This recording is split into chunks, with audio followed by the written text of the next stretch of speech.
Hi, vinyl community. My name's Tommy. I'm in North Carolina. This is my first video, and instead of doing the typical intro video that most of you probably know, I'm going to go crazy and do a Record Store Day video as my intro video. Record Store Day 2017 was yesterday, and it was the 10th anniversary, and I participated like many of you did. And so this is my intro. Hopefully this will kick off some more videos of me doing some things and talking about my music, exploring the music room, all of that good stuff that goes along with it. But I figured just go right in and say, here's my Record Store Day stuff. So I'm going to share my Record Store Day experiences with you and go from there. So like many of us, I started off with the list. I printed a copy out, highlighted the things that I wanted, did a list, checked it twice. I've got a friend in New Orleans, Sean. Hi, Sean. And checked with him the night before, did all the usual stuff. And so here's the thing, I don't like doing crowns and lines and all that good stuff, and so, but I like a lot of the exclusive releases. So I understand a lot of people's problems with Record Store Day, understand why they take issue with it, and things like, well, I'll go to record stores all the time. But in the spirit of Record Store Day, if the idea is to support the independent record store, I felt like I did that yesterday in spades, and also got my hands on some stuff that normally I wouldn't have the money or the time to find or buy. I don't like doing a lot of eBay shopping and Discog shopping. I'm not going to say I've never used them, but I like finding records. I like finding them in the bins, and so there's always those things that I'm after. And so not to say that there's anything wrong with any of that other stuff, because I've done it myself and I do order stuff online. So started the day out yesterday. I live in Hendersonville, North Carolina, and one of my favorite stores for Record Store Day is a store out in Brevard, North Carolina called Southern Comfort Records. It's in downtown Brevard, and two good guys are there, Jimmy and Christopher. And when I moved here about a year and a half ago, and it's a store that I discovered a little over a year ago and really enjoy it. I don't get out there as much as I like because it's a good little drive, but it's a cool place and I enjoy it. And they do Record Store Day, which is really cool. And it lacks this sort of hustle and bustle of some of the other places that I don't enjoy. So I like giving them my business. I like the idea of going out there. So we'll start the day with that. I go out there. I get out there about 7:30 in the morning. It's about, like I said, about 30 minutes from my house. So I got there about 7:30 yesterday morning. And they have a sign-up sheet on the door, so you can sign up to hold your place in line, which I think is really cool. So I'm number 6 on the list. And got there about, like I said, about 7:30, and went and had myself some breakfast. The store opened at 9, so I stopped and got some breakfast. Checked over the list a couple more times that we obsess over. And just another plug or thing, I bought this new book, Michael Nesmith, Infinite Tuesday. I'm a big fan of Nez. And so I finally got it, and it's a brand new book that just came out this week. And so I started reading it as I was eating breakfast. Just the quiet before the storm, if you will. So I get back to the store at about 8:40, and some people start queuing up about 8:45. Some of the people that have signed up, and so part of the camaraderie of Record Store Day, which is part of the fun of waiting in the lines, I went out and started chatting with them, and the store opened at promptly 9 o'clock, in which we all filed in order and began to look over the list, and very orderly, very nice. And so now the good stuff, what I actually was after. So we'll start with this one. I think most of you may have been getting this one. This is the Beatles 45 of Strawberry Fields Forever and Penny Lane. The new remix by Giles Martin and Steve O'Kell, or Sam O'Kell, sorry, Sam. And this was in preparation for the 50th anniversary for Pepper that's been remixed. I know there's been some discussion about the quality of the remix. It's not drastic. It's not like a completely different song, or if you know the songs, it's got a little more depth to me. I enjoyed it for what it was. It doesn't replace the original for me, but I'm not complaining about it. It's a cool single to have. The next thing I got, which was on my list, was the Frank Zappa Rollo. This is the 1972 band featuring Tom Malone and Jim Gordon. Bruce Fowler was in this group. And so this is a live recording from 1972. The first side is Rollo and the Rollo story, and the other side B is the Portland Improv, about 11 minutes. The cool thing about this vinyl, which I was impressed with, I'll show it to you. It's clear, and there you see Frank looking at you on clear vinyl on Zappa Records. So that was a cool thing. I've got the other Frank Zappa Record Store Day releases, and so this one was no exception, and I was glad to get my hands on it, and I've listened to it, and it's pretty cool. And so that goes into the collection. And so the next thing I got was the Jason Isbell EP, live from Welcome to 1979. Welcome to 1979 is a Nashville studio. And so Isbell and his band, the 400 unit, recorded this direct to lacquer on 140 gram black vinyl. It's basically live recording without an audience. He does a couple of Stones songs, Can't You Hear Me Knocking and Sway, which you've probably heard him do those live. There's also his version of Heart on a String, it's Candy Staten, and the only Isbell original is Never Gonna Change, which you've heard Isbell in concert the last few years. You've heard that song. So it's a cool record, and I think a lot of people were after that yesterday. Isbell is probably one of my favorite writers right now in music that's doing stuff, so I was stoked to get my hands on that.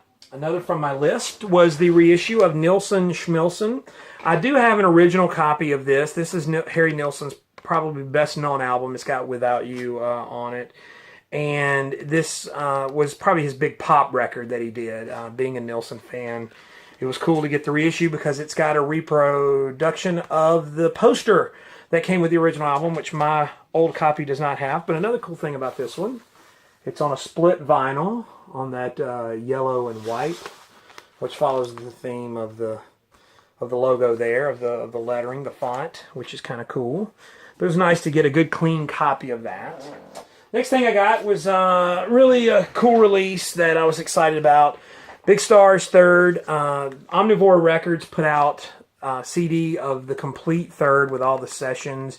And so for Black Friday Record Store Day, they put out the first volume. And then the second volume came out kind of standard earlier this year. And then finally this third one was released. The third one's really the one to get because the complete masters. And so this is pretty much the version of Big Star's third with everything that was kind of on the Ryko disc CD issue that came out in the early 90s. So it combines like all the versions of third. This one's based on the test pressing that was done in the 70s that the Ardent Records, John Fry and Jim Dickinson, the producer, kind of shopped around to some labels. And so this particular version is based on that.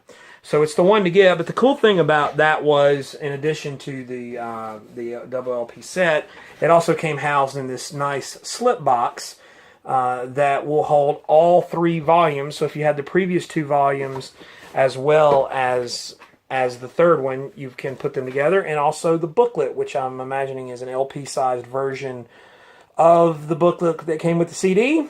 There's John Fry right there.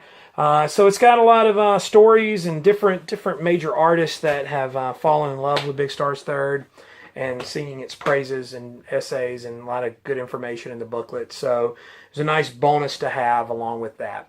So that's everything I got at Southern Comfort. So my Record Store Day continued by taking the drive. It's about 30 minutes south, about an hour-long drive going through the mountains, a beautiful drive. To Horizon Records in Greenville, South Carolina. Horizon, I think, is one of the original Record Store Day stores. They get a lot of good stuff, and they have a lot of older Record Store Day titles still available. I like going down there. It's a cool store. They've got good stuff, good prices, and so it's a good way to go, but I don't get down there as much as I'd like because it's about an hour from my house, and so it's usually a Saturday trip that I'll take. But I do it for Record Store Day and drove down, and I got there about 10:30. The store opened at 10, and based on the pictures I saw on Facebook, people were lined up, and there was a good crowd there. And by the time I got there, most of the crowd had gone through the Record Store Day releases and were in line. So I was able to pretty much, with ease, get to the Record Store Day releases and pick up a couple of other things that were on my list, including the Easy Beats Vigil. According to the sticker that came on it, this was the first time this has been released in the U.S. Most people know the Easy Beats. George Young, who later was a manager and producer for AC/DC, also the older brother to Angus and Malcolm of AC/DC. Their big hit was Friday on My Mind. This is a mono pressing of this album. And Andrew Sandoval, who was with Rhino Records, most people know Andrew from his association with the Monkees and things like that. He had a hand in this record, in this release. And so it's a cool record. I listened to it earlier. It's very cool to have. Like I said, it was on my list. Another group that I'm a big fan of is the Turtles. For Black Friday, I think a mono edition of Golden Hits came out, which was their first hits compilation that came out in '67. This is the 1970 follow-up to that, more Golden Hits. This is stereo, but it's also pressed on gold vinyl, which is kind of cool. And it's on the Flo Edco label. Flo and Eddie, Howard Kalin, and Mark Volman. That's Howard, that's Mark. So they've been putting Turtle stuff back out, and so this was a cool compilation. I thought I had an original copy of that, but I did not, so that was nice to have that one added to the list. And I also got Dennis Wilson's Bamboo, the Complete Caribou Sessions. Dennis Wilson of the Beach Boys. So you know him as the Wilson name. Brian Wilson, obviously the genius behind that group. Dennis had a lot of musical abilities on right. He only released one solo album in the 70s, Pacific Ocean Blue, which is a great, great record. Worth checking out. This was the follow-up to that album. It never was released in his lifetime. It's on this nice smoky green vinyl. It's a 2 LP set.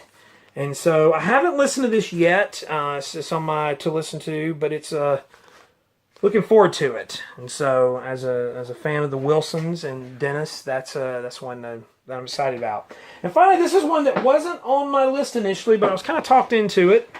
Is Shine On Brightly by Procol Harum. It came out on A&M Records in 1968. This was their second LP. Initially, my list had the Whiter Shade of Pale single. I love that song, but I guess I couldn't justify spending the money on a single song, on a 12-inch single. And so the days leading up to Record Store Day, I pretty much talked myself out of that release. And it looked like, based on the numbers on the Record Store Day list, which I'm not sure I trust those numbers, but based on those numbers, there were only 500. I did see a couple of copies of it, but I just kind of had already talked myself out of it and talked myself into this. So this was kind of my bonus buy. I did listen to it earlier, and it's a really cool record, and I'm glad that I got it. So the Procol Harum was a nice addition. And so that kind of was, there was one more thing on my list that I could not find yesterday. They were sold out at Horizon, and they didn't get a copy at Southern Comfort. But Greenville has a couple of other stores, and one of them was one that I had been by, but it's always closed when I go by there, and I've heard good things about it, just never have got to go there to shop. Is a place called Cabin Floor Records. They're around the corner from not Southern Comfort, from Horizon. And I went in and started chatting with the proprietor of the shop, with the guy working there, and I think I endeared myself to him because I recognized the country funk album he was playing, which is an interesting record, and I knew it and said, "Hey, that's country funk," which kind of was like, "Yes, it is," and not many people know that record, so it was too expensive for my blood. But I started flipping through his bins, and I realized this was a store that was going to require a lot of time and money, neither of which I had in abundance. So I've kind of filed it away that it's a place I'm going to have to go back to and spend a little more time. But I did find on the wall a copy of Scott Walker's Scott, his first album, on the Philips label. It's mono. And so was really stoked to get this. I have never in my life seen a Scott Walker record in the wild. So finding this was just a great bonus to Record Store Day, and was really glad to get it. A brand new store in Greenville this was their first record store day, is a place called Pharmacy Records. They just opened. I've been here about a year and a half. When I first moved here, there's a store called Earshot, which I think was part of a chain. The Greenville store was in the process of closing. I went in there as they were closing. And I think the remnants of that, the guys that worked there, they got together and opened Pharmacy Records. And this was their very first record store day, so they were participating, and they had the record store day releases. And so I went in to see if I could find this last thing on my list. I did go in. They had quite a few titles left, which was very cool. The guys at the counter were talking about how successful their first record store day was. And so I perused some of their older titles just to see what I could find. And I did find a couple of things, and I'll share those with you really, really quickly. The first was a nice, clean copy of the Box Tops first record, Neon Rainbow, The Letter. This is a stereo copy on the Bell label. And was really glad to find I rarely see Box Tops records. I very rarely see them in such good shape. There's very little ring wear on it, and so was glad to get it. And the price was very good. Another used record they had in the bins there at a very good price was the Buckingham's Kind of a Drag pop band from the '60s. This is a USA label, mono, and thought this was a cool thing to have. And also, must have maybe came from the same collection, the Buckingham's Time and Charges, which is a major label record. This is a mono in Columbia, on Columbia. So picked it up. Like I said, the prices were really cheap on these, so I was glad to get it. Another one I got, really not necessarily worth a whole lot, but I'm a big Jerry Lee Lewis fan, and I always grab Jerry Lee when I find it. This is on the Mercury label, Keeps Rockin'. This is a late 70s record, and usually with Jerry Lee, even the most mundane releases, I'm able to find something worthwhile on. And so at that point, I was really tired. It had been a long day. It was about lunchtime. So stopped, got some lunch, and came home and started to listen to some of these records, and was really happy to get them. And so later on that day, I got back out and went into Asheville, which is the closest city to me.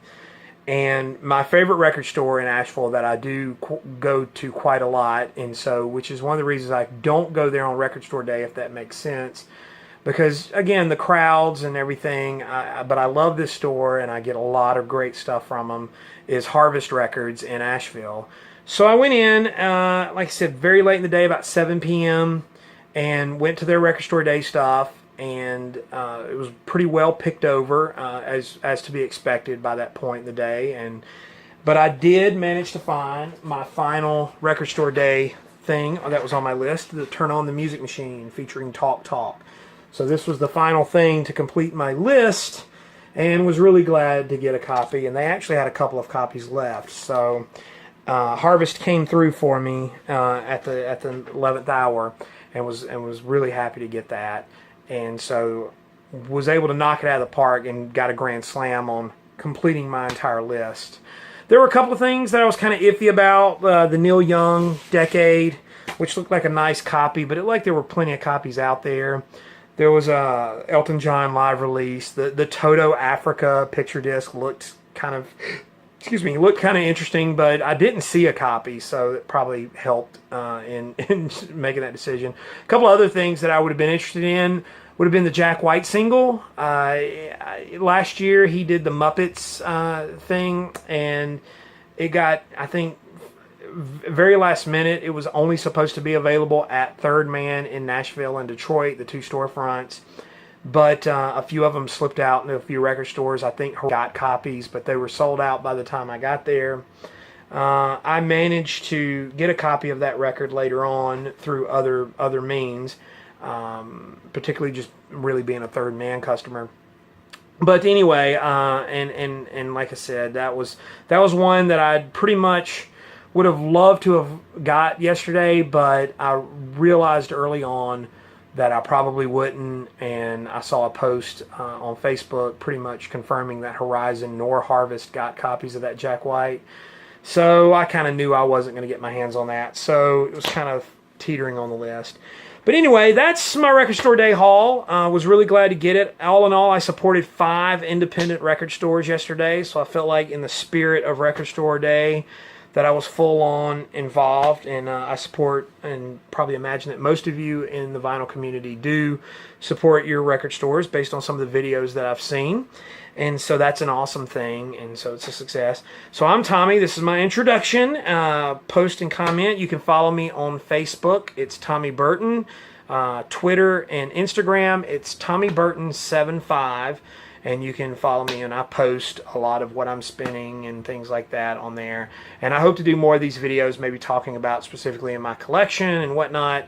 Comment and post below, all that good stuff, and maybe get the ball rolling. I hope to do quite a few more of these videos and talk to you a little more, and maybe not quite this long, but oh well, there it is. Thanks for watching, and see you guys again soon.